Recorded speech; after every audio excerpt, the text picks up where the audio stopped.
So today we are going to discuss about some theorems of Hausdorff spaces. Yesterday we have learned about T1 axiom, T2 axiom, their dependence on each other, interdependence, whether T1 is a T2 space or T2 is a T1 space. We have discussed about it.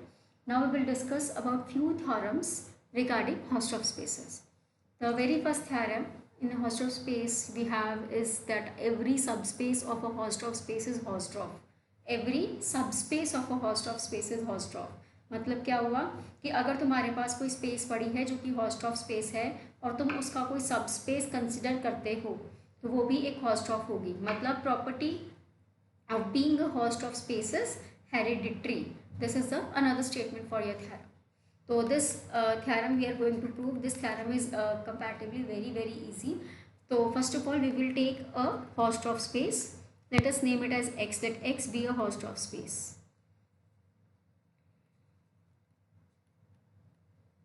Or let us mention it like this. Let X over T की जो X space के ऊपर topology हम लोग consider कर रहे हैं that is T. Let X over T be a Hausdorff space. And साथ में ही बच्चे उसका एक सबस्पेस का नाम दे दिया जाएगा and Y be a subspace of X.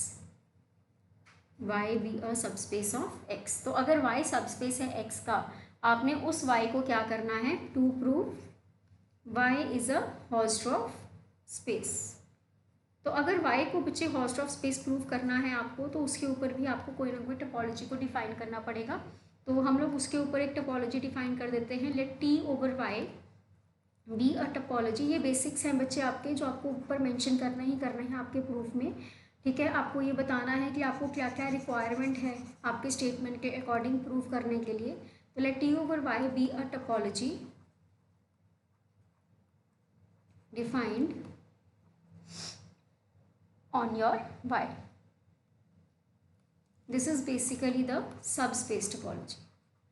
Late T over Y be the subspace topology defined on Y. और सबस्पेस टपोलॉजी के लिए हमने डेफिनेशन पढ़ा था बच्चे कि टी वाई में किस तरह के एलिमेंट्स जाते हैं. इसमें जाते हैं यू इंटरसेक्शन वाई टाइप के sets where U is an element from your topology T defined on X. U is an element that comes from topology T defined on your space X. ठीक है, ठीक है जी. तो अब हमने अपनी Y space को हॉस्ट्रॉफ प्रूफ करना है. तो हॉस्ट्रॉफ प्रूफ करने के लिए बच्चे डेफिनेशन, हमने डेफिनेशन कल पढ़ा था कि अगर तुमने किसी भी स्पेस को हॉस्ट्रॉफ प्रूफ करना है तो उसके अंदर तुम्हें कोई दो डिस्टिंक्ट पॉइंट्स लेने हैं. वो दो डिस्टिंक्ट पॉइंट्स के कॉरस्पॉन्डिंग ऐसे नेबरहुड्स एग्जिस्ट करने चाहिए जो आपस में क्या होंगे डिस्जॉइंट. तो सबसे पहले let us take two distinct points that X not equal to Y. किसको हॉस्ट्रॉफ प्रूफ करना है वाई को, तो वाई के ही आप पॉइंट्स लेने. ठीक है, अब हमें गिवन है एक्स हॉस्ट्रॉफ, तो ये वाले पॉइंट्स को ही यूज़ करके तुमने अपने एक्स में पहुंचाना है. ठीक है, और हमें पता है कि जो हमारा y है वो हमारा x का सबस्पेस है. तो y is a subset of x. Therefore x not equal to y belongs to x also. ठीक है, and x is a Hausdorff space and x is a Hausdorff space. ये आपको गिवन है. तो अब इसका फ़ायदा क्या होगा. अगर मेरे पास दो डिस्टिंक्ट पॉइंट्स मेरे हॉस्ट्रॉफ स्पेस में पड़े हैं तो मुझे ये पता है मैं उन दोनों के कॉरस्पॉन्डिंग नेबरहुड्स क्या हैं, वो टी ओपन सेट्स ही तो हैं. ठीक है, मैं टी ओपन सेट्स एक्स में ढूंढ सकती हूँ जो एक्स और वाई के टी ओपन सेट्स बनेंगे, नेबरहुड्स बनेंगे. तो अब बच्चे अगर मेरे पास एक्स स्पेस में, मेरे ये एक्स स्पेस में टी ओपन सेट्स मतलब नेबरहुड्स आ गए यू और वी जो कि एक्स और वाई के नेबरहुड्स हैं, तो मुझे इन्हीं नेबरहुड्स को यूज़ करके y में पहुंचाना होगा. तो मुझे ये पता है कि अगर मेरी स्पेस के अंदर कोई ओपन सेट पड़ा है u, तो अगर मैं उसका इंटरसेक्शन y के साथ कर दूँ तो दैट बिकम्स योर नेबरहुड और open set in your subspace y. ठीक है, तो वहाँ से ऑटोमेटिकली u इंटरसेक्शन y जो है वो तुम्हारा open set T Y open set आ जाएगा. कहाँ पर y के. फिर हम प्रूव कर देंगे जो ये मेरे x और y पॉइंट्स थे, ये दोनों के दोनों पॉइंट्स के लिए x के लिए नेबरहुड आ रहा है u इंटरसेक्शन y, y के लिए नेबरहुड आ रहा है v इंटरसेक्शन y. तो वहाँ से हमारा y हॉस्ट्रॉफ स्पेस प्रूव हो जाएगा. तो मैंने एक्स और वाई डिस्टिंक्ट पॉइंट्स को एक्स में पहुंचा दिया था और एक्स हॉस्ट ऑफ स्पेस था, ठीक है। तो यहाँ से हम उसके डेफिनेशन लगा देंगे। This implies there exist T open subsets u and v of x, u and v of x such that small x belongs to u and small y belongs to v, ठीक है। यहाँ पर and u intersection v is equal to 5, ठीक है। तो ये u और v मेरे टी ओपन सेट्स आ गए x में, तो इनको मुझे y में पहुँचाना है। तो इसको हम कैसे लिखेंगे? Now u comma v belongs to t, या सीधा ही लिख लो u and v are t open sets in x, therefore u intersection y and v intersection y are ty open sets in y. Why? Because y is a subspace of x given. तो मेरा u intersection y और v intersection y T Y open sets मुझे y में मिल गए हैं, ठीक है। अब मुझे देखना है कि क्या मेरे जो x और y पॉइंट्स थे, क्या वो u इंटरसेक्शन y और v इंटरसेक्शन y को बिलोंग कर रहे हैं या नहीं कर रहे हैं, ठीक है। तो हम यहाँ पे क्या लिखेंगे? Also x belongs to u, x belongs to y implies x belongs to u intersection y and y belongs to v, y belongs to y implies y belongs to u intersection y. ये देखो x u में पड़ा है और x मेरा y में भी पड़ा है, तो x मेरा u इंटरसेक्शन y में जाएगा। सिमिलरली y के लिए, y v को बिलोंग कर रहा है, y को भी बिलोंग कर रहा है, तो इंटरसेक्शन में भी ज़रूर जाएगा, ठीक है। तो यहाँ पर मेरे पास दोनों की एग्जिस्टेंस भी शो हो गई। तो लास्ट में therefore for two distinct points in y there exist T Y open subsets of y such that x belongs to u intersection y, y belongs to v intersection y and उनका intersection u intersection y intersection v intersection y। इसको बच्चे आप ऐसे लिख सकते हो, this is equal to 5, ठीक है। तो therefore y is a Hausdorff space. ये आपका बच्चे प्रूव हो गया, हेंस प्रूव, ठीक है। ये मेरा हॉस्ट ऑफ स्पेस यहाँ पर क्या हो गया? प्रूव हो गया। तो हॉस्ट ऑफ स्पेस प्रूव करना इज क्वाइट ईजी, फाइन। तो ये हमारी पहली थ्योरम हो गई है। हमारी अगली थ्योरम है बच्चे कि product of two Hausdorff spaces is again a Hausdorff space. Product of two Hausdorff spaces is again a Hausdorff space, ठीक है। तो मुझे दो हॉस्ट ऑफ स्पेसेस यहाँ पर लेनी है, उनका प्रोडक्ट करना है। उस प्रोडक्ट को हमने क्या करना होगा? हॉस्ट ऑफ प्रूव करना होगा, ठीक है। Let us start with the proof. तो दो हॉस्ट ऑफ स्पेसेस पहले ले लेते हैं। Let X over T and Y over T dash be the two Hausdorff spaces, be the two Hausdorff spaces. हमने क्या प्रूव करना है? उनका product. X cross Y is a Hausdorff space. हमने क्या prove करना है कि उनका जो प्रोडक्ट है वो क्या होगी? Hausdorff space. इसके ऊपर टोपोलॉजी डिफाइन कर देते हैं। Let T double dash be the topology defined on X cross Y. तो बच्चे आपने जिसको भी हॉस्ट ऑफ स्पेस प्रूव करना है, आपने उसके दो डिस्टिंक्ट पॉइंट्स लेने हैं। उन दोनों के कॉरस्पॉन्डिंग तुम्हें क्या करना होगा? नेबरहुड एग्जिस्ट करवा कर दिखाना होगा, ठीक है। तो हम सबसे पहले बच्चे एक्स क्रॉस वाई, हमने इसको हॉस्ट ऑफ प्रूव करना है। तो एक्स क्रॉस वाई प्रोडक्ट में एलिमेंट कैसे के जाते हैं? टू टपल टाइप के। तो let us take two different points, two distinct points, ठीक है, तो लेट अस से x1 y1 x2 y2 b2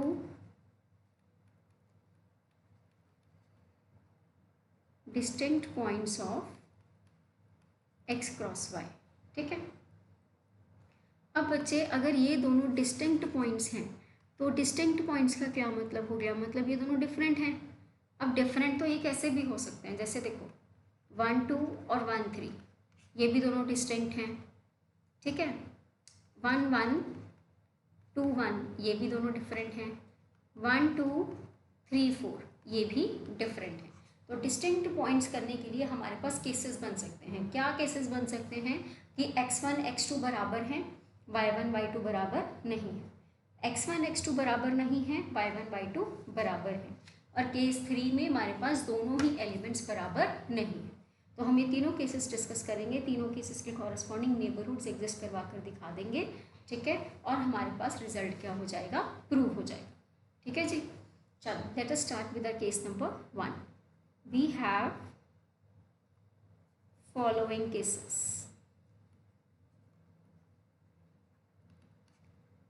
case number 1, case number 1 हम लोग ले लेते हैं कि हमारा x1 x2 बराबर है और y1 y2 बराबर नहीं है।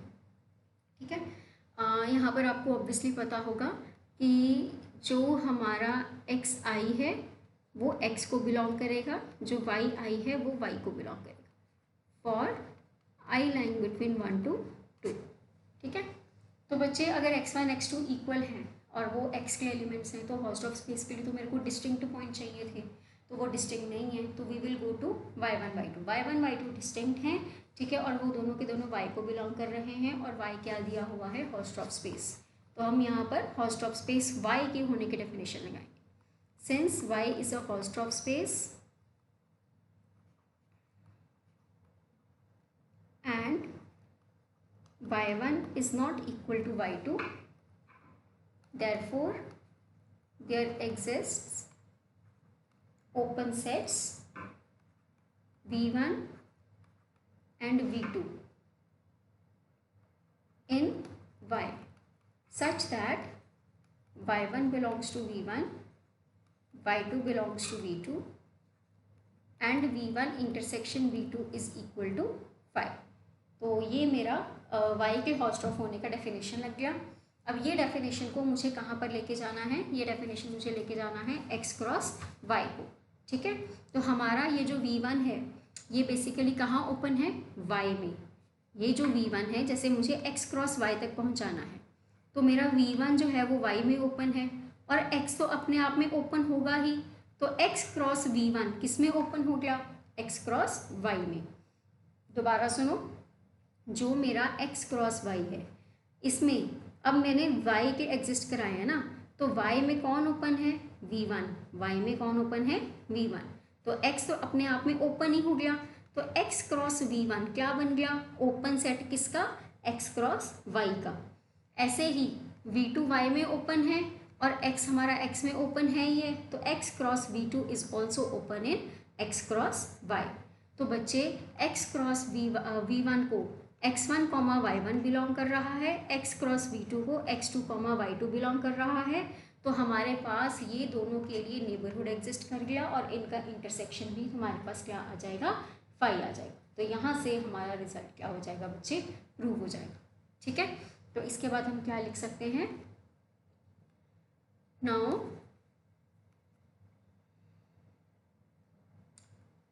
x is open in x and v1 is open in y।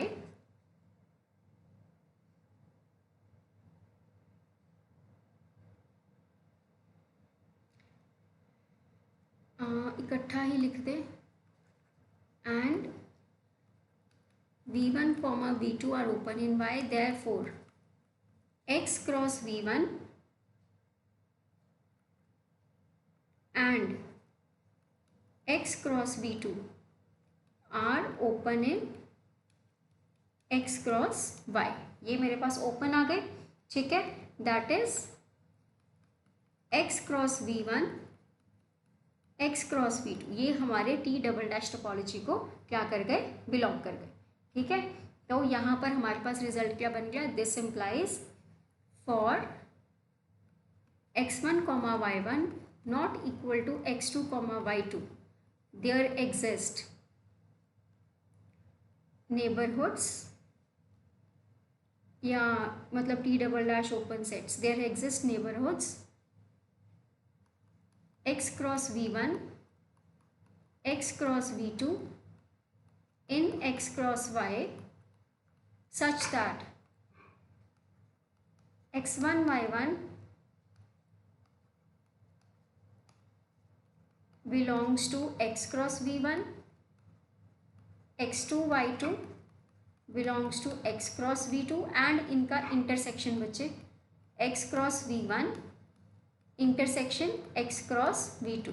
अब बच्चे इनका intersection this will be equal to, this can be replaced as x intersection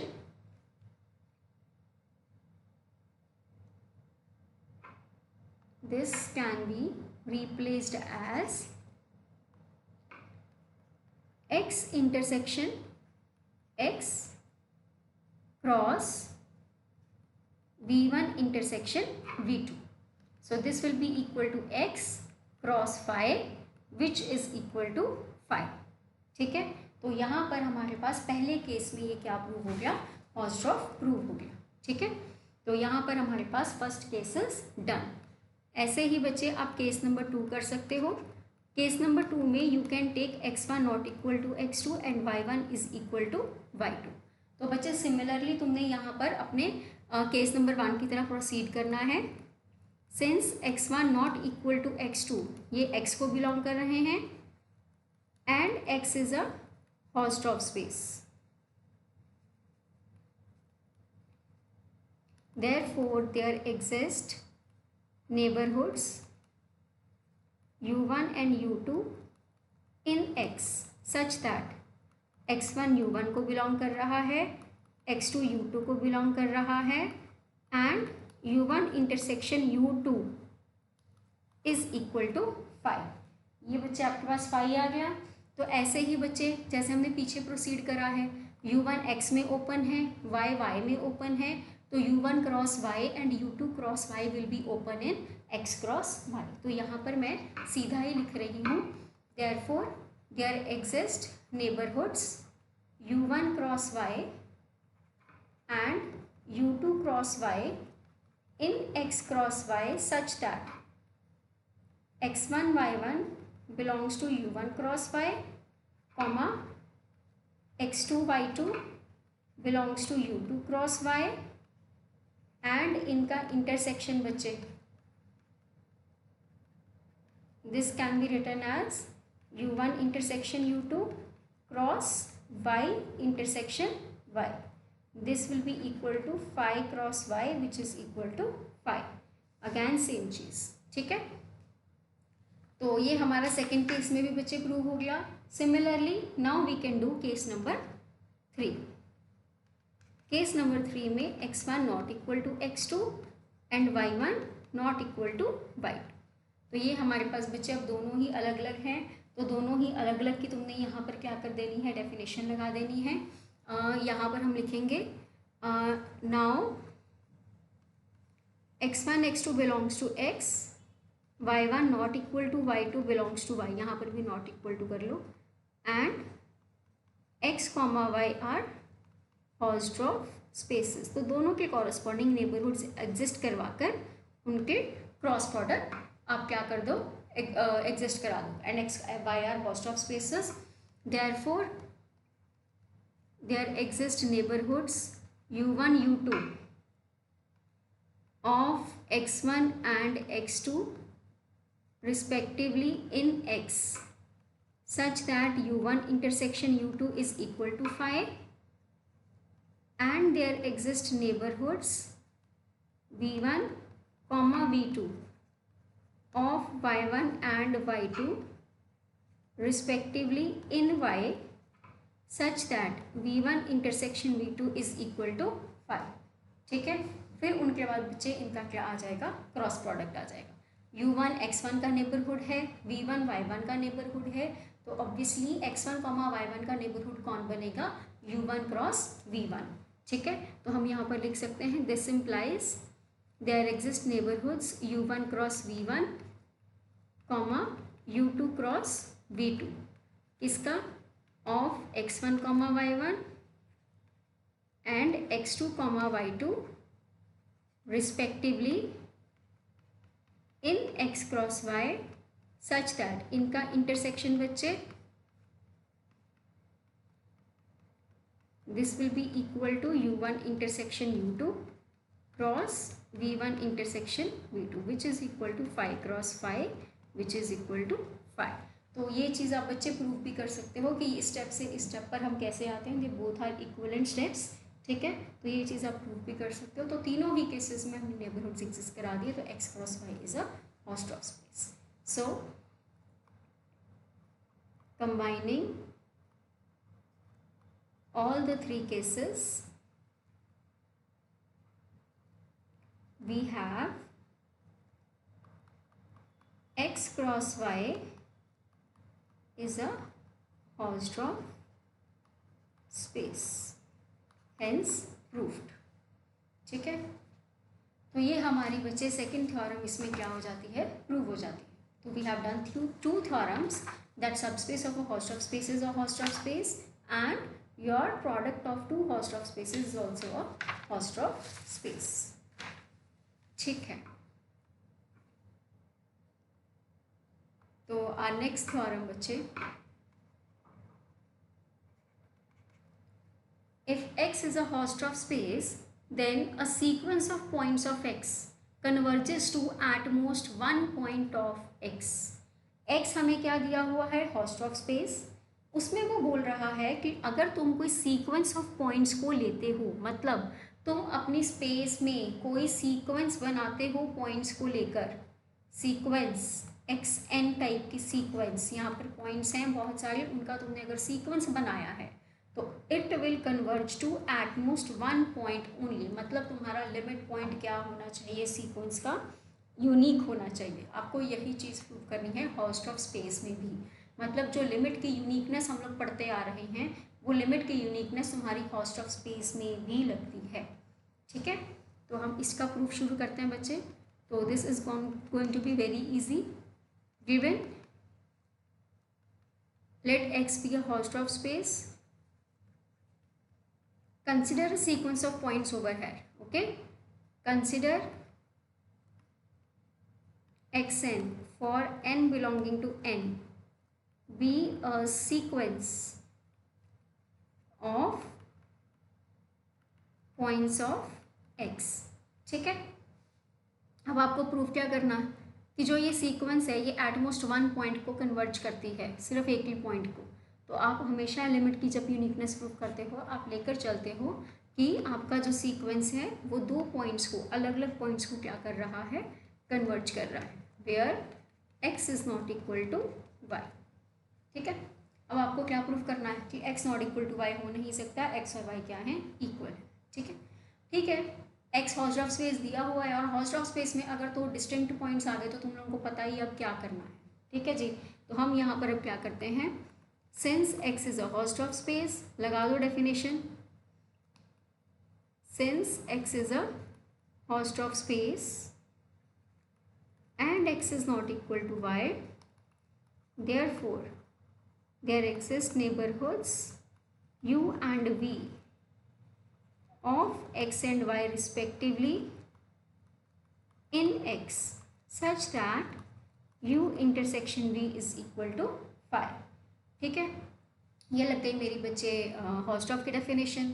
अब उसके बाद क्या है, सीक्वेंस का कन्वर्जेंस दिया हुआ है, उसकी हम डेफिनेशन लगा देंगे कि अगर x एंड x को कन्वर्ज करता है तो इसका मतलब क्या हुआ कि जो तुम्हारा लिमिट पॉइंट है उसका नेबरहुड जो होगा वो तुम्हारा इनफाइनाइटली मैनी पॉइंट्स को क्या करेगा, कंटेन करेगा। ठीक है, okay, since the sequence xn converges to x, therefore for every neighbourhood u of x, इस x का जो भी नेबरहुड होगा वो इनफाइनाइटली मैनी पॉइंट्स को क्या करेगा, कंटेन करेगा, वो इनफाइनाइटली मैनी पॉइंट्स को क्या करेगा, कंटेन करेगा। ठीक है, for every neighbourhood u of x there exist, हम लोग यहाँ पर वो कर लेते हैं, there exist some natural number m belonging to n, पहले डेफिनेशन लगा दो इसकी, such that for n greater than equal to m xn belongs to u, for every neighbourhood u of x, जितने भी तुम्हारे लिमिट पॉइंट्स हैं वो इस एक स्टेज के बाद तुम्हारे किसको बिलोंग करेंगे, u को बिलोंग करेंगे। तो अब ये पॉइंट क्या कह रहा है, ये कह रहा है कि जो u है, u contains xn for all n but finitely many values, but finitely many values of n, मतलब u बेसिकली xn को तो कंटेन कर रहा है for all n, for all n क्या मतलब ये वाले, बट ये सारे n नहीं हैं, ये क्या हैं, वो वाले n हैं जो m या m के बाद ही आ रहे हैं, but finitely many values of n। ठीक है, तो उसके साथ क्या है, एंड u इंटरसेक्शन v तो हमें क्या दिया हुआ है, फाई दिया हुआ है, u इंटरसेक्शन v क्या दिया हुआ है, फाई दिया हुआ है। अगर u इंटरसेक्शन v फाई दिया हुआ है, इसका मतलब जो v है, जो v है वो तुम्हारा xn के इनफाइनाइट नंबर ऑफ टर्म्स को कंटेन नहीं कर सकता, क्योंकि xn तुम्हारा y को भी कन्वर्ज कर रहा था ना, xn को मैंने बोला था कि वो x को भी कन्वर्ज कर रहा है, वो y को भी कन्वर्ज कर रहा है। अगर xn y को भी कन्वर्ज कर रहा है तो y के भी हर नेबरहुड को बेसिकली इनफाइनाइटली मैनी पॉइंट्स को क्या करना पड़ेगा, कंटेन करना पड़ेगा। लेकिन जो मेरे पास ऑलरेडी u नेबरहुड था वो v के साथ क्या दे रहा है, डिसजॉइंट इंटरसेक्शन दे रहा है, इसीलिए इस स्टेप में क्या आ रहा है कि v कैनॉट कंटेन इनफाइनाइटली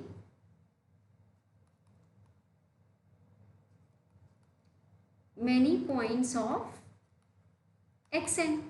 अगर वो इनफाइनाइटली मैनी पॉइंट्स नहीं ले सकता तो जो सीक्वेंस है वो y को कन्वर्ज नहीं कर सकती, which is a contradiction to our supposition.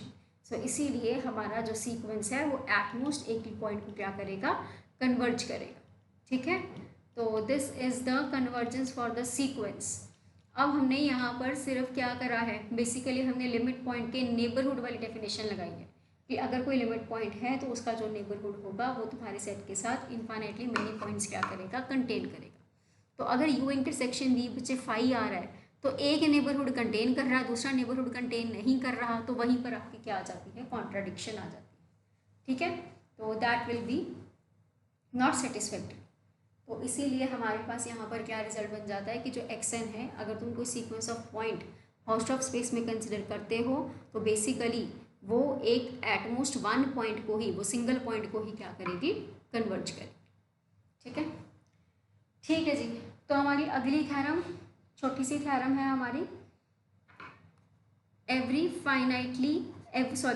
Simply ordered set is a host of space in a ordered topology. एक हमने सिंपली ऑर्डर्ड सेट लेना है, ठीक है, और हमने प्रूव करना है कि ऑर्डर्ड टोपोलॉजी के अंडर वो होस्ट ऑफ स्पेस बनता है। ऑर्डर्ड सेट का मतलब जिसमें हम ऑर्डरिंग का कंसिडरेशन करते हैं, मतलब बेसिकली हम रियल लाइन की बात करने लग जाते हैं ना वहाँ पे ऑर्डर टोपोलॉजी के अंडर। ठीक है, तो इसका प्रूफ बच्चे बहुत सिंपल है, तुमने नेबरहुड एग्जिस्ट करवा के दिखाना है। तो let X be a simply ordered set with order topology T defined on it. हमने अपनी एक सिंपली ऑर्डर्ड सेट ले लिया है x, ठीक है, मतलब हम रियल लाइन पर पहुंच गए हैं। अब तुमने इस x को क्या प्रूव करना है बच्चे, होस्ट ऑफ स्पेस प्रूव करना है। अगर तुमने इसको होस्ट ऑफ स्पेस प्रूव करना है तो उसके लिए तुम्हें इसके लिए क्या करना होगा, दो डिस्टिंक्ट पॉइंट्स इसके लेने होंगे। Let x not equal to y belongs to x।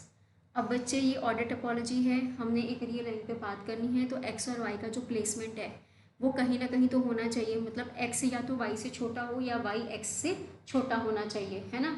तो हम लोग सबसे पहले यहाँ पर ले लेते हैं without loss of generality, let y be less than x, let y be less than x। ठीक है, अगर तुम्हारा y x से छोटा है इसका मतलब क्या हो जाएगा कि x माइनस वाई की वैल्यू ग्रेटर देन 0, मतलब x की वैल्यू बड़ी है तो y यहाँ कहीं पड़ा है, x यहाँ कहीं पड़ा है। ठीक है, नज़दीक भी हो सकते हैं, मैं नहीं कह रही कि बहुत दूर दूर हैं, ये लो ये भी प्लेसमेंट हो सकती है इनकी y और x की। तो तुम्हें बस ये देखना है कि क्या तुम्हारे पास एक नेबरहुड एग्जिस्ट कर रहा है इन दोनों के एलिमेंट्स के कॉरस्पॉन्डिंग, कि तुम्हारे पास वो नेबरहुड एक डिसजॉइंट इंटरसेक्शन प्रोवाइड कर सके। ठीक है, वो तुम्हें पता है कि अगर तुम्हारे पास x माइनस वाई मतलब उनका डिफरेंस 0 के बराबर नहीं है, मतलब ये कभी भी इक्वल तो हो नहीं सकते, मतलब इनके बीच में अगर ये बहुत नज़दीक भी हैं, 0.1 का भी फ़र्क है इनके डिस्टेंस के बीच में, तो तुम उसकी कॉरस्पॉन्डिंग एक नेबरहुड पक्का एग्जिस्ट करा सकते हो, मतलब तुम उसके आसपास एक ओपन सेट एग्जिस्ट करा सकते हो। अब वो ओपन सेट जो तुमने एग्जिस्ट कराना है वो वही एप्सिलॉन वैल्यू से कंसिडर करवाना होता है ना, x minus epsilon x plus epsilon, मतलब छोटा सा, जैसे 2 है तो 2 के तुमने लेफ्ट साइड शिफ्ट होना है, आपने राइट साइड शिफ्ट होना है, तो 0.01 के फ़र्क से भी तुम शिफ्ट हो सकते हो। तो वो जो 0.01 का फ़र्क है वही एप्सिलॉन डिसाइड करता है कि वो उस एप्सिलॉन के कॉरस्पॉन्डिंग हम लोग अपनी नेबरहुड को डिसाइड कर सकते हैं। तो वो कहता है let us take epsilon, let epsilon be equal to x minus Y upon 2। ठीक है, हम इतना ले लेते हैं फ़र्क, तो जो x का नेबरहुड है उसको मैंने x minus epsilon, x plus epsilon, इसको मैंने नाम दे दिया u, एंड ऐसे ही y minus epsilon, y plus epsilon को मैंने नाम दे दिया v। ये मेरा x और y ये दोनों के दोनों क्या हो गए, नेबरहुड्स हो गए। ठीक है, तो इनको मैं बोल सकती हूँ then x minus epsilon x plus epsilon, y minus epsilon y plus epsilon equal to v. They are the neighborhoods of x and y respectively, x and y respectively such that उनका intersection बचे such that u intersection v which is equal to x minus epsilon x plus epsilon intersection y minus epsilon y plus epsilon. अब इन दोनों का intersection clearly हमें दिख रहा है कि क्या है, इक्वल टू 5। ठीक है, तो अगर मेरे पास नेबरहुड एग्जिस्ट कर गए उनका इंटरसेक्शन 5 के बराबर है, इसका सीधा सीधा मतलब हो जाता है कि जो तुम स्पेस की बात कर रहे हो that is a Hausdorff space.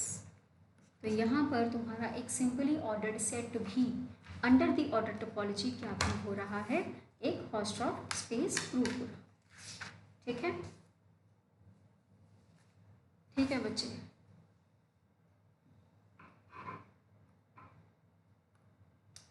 ठीक है, तो इस लेक्चर के लिए हमारे पास इतनी थ्योरम्स बहुत हैं। ठीक है, आप ये वाली थ्योरम्स करें, उसके बाद हम नेक्स्ट लेक्चर में अपनी नेक्स्ट थ्योरम जिसकी थोड़ी सी थ्योरम्स और थोड़े से एग्जांपल्स और हैं हम वो डिस्कस करेंगे।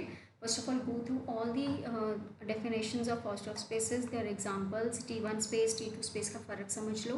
ठीक है, फिर उनके हम एग्जांपल्स पे आगे फोकस करें। Let's meet in the next lecture. Thank you.